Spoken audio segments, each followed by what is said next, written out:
জনপ্রিয় সঙ্গীত শিল্পী এস.ডি. রুবেলকে নিয়ে রাজনীতির মাঠে শুরু হয়েছে টানা হেচড়া। আওয়ামী লীগের অনুমোদিত উপকমিটিতে সংস্কৃতি বিষয়ক উপকমিটির ৩ নম্বর সদস্য হিসেবে আছেন জনপ্রিয় সঙ্গীত শিল্পী এস.ডি. রুবেল।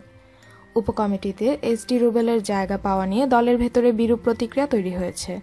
এমনকি বিএনপি নেতারাও হাস্যরস করছেন বিষয়টি নিয়ে। এস.ডি. রুবেল বিএনপির সাংস্কৃতিক সংগঠন জাতীয়তাবাদী সামাজিক সাংস্কৃতিক সংস্থা জাসাসে দীর্ঘদিন কেন্দ্রীয় নেতা ছিলেন। এছাড়া ছাত্রজীবনে ঢাকা কলেজে ছাত্রদলের নেতা ও ক্যাডার হিসেবে পুরো ছাত্রজীবন পার করেছেন। এস.ডি. রুবেল যখন ছাত্রদল করতেন সে সময় ঢাকা কলেজের ছাত্রলীগের একাধিকজন উপকমিটিতে জায়গা পেয়েছেন। তার একজন নাম প্রকাশ না করার শর্তে বলেন, রুবেলের হাতে ছাত্রলীগের অনেক ত্যাগী নেতাকর্মী নির্যাতিত হয়েছে। বুধবার রাতে এস.ডি. রুবেলের আওয়ামী লীগের সাংগঠনিক দায়িত্ব পাওয়ার বিষয়টি জানাজানি হয়। যোগাযোগ করলে এস.ডি. রুবেল বলেন, তিনি সবসময় আওয়ামী লীগের রাজনীতি করেছেন, তিনি কখনো জাসাস করেননি।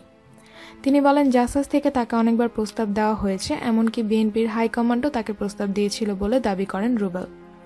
এস.ডি. রুবেল বলেন, তিনি ছাত্রজীবনে চাঁদপুর সরকারি কলেজ ছাত্রলীগের ব্যানারে সাংস্কৃতিক সম্পাদক পদে প্রতিদ্বন্দ্বিতা করেছিলেন। ঢাকা কলেজে পড়ার সময় তিনি আর কোনো রাজনীতি করেননি বলেও দাবি তার। রুবেল বলেন, বঙ্গবন্ধুর ওপর তার গান রয়েছে। তিনি সম্প্রীতির একটি গান লিখাতে স্বাধীনতা বিরোধী একজন সংসদ সদস্য তার সমালোচনা করেছিলেন বলে দাবি করেন।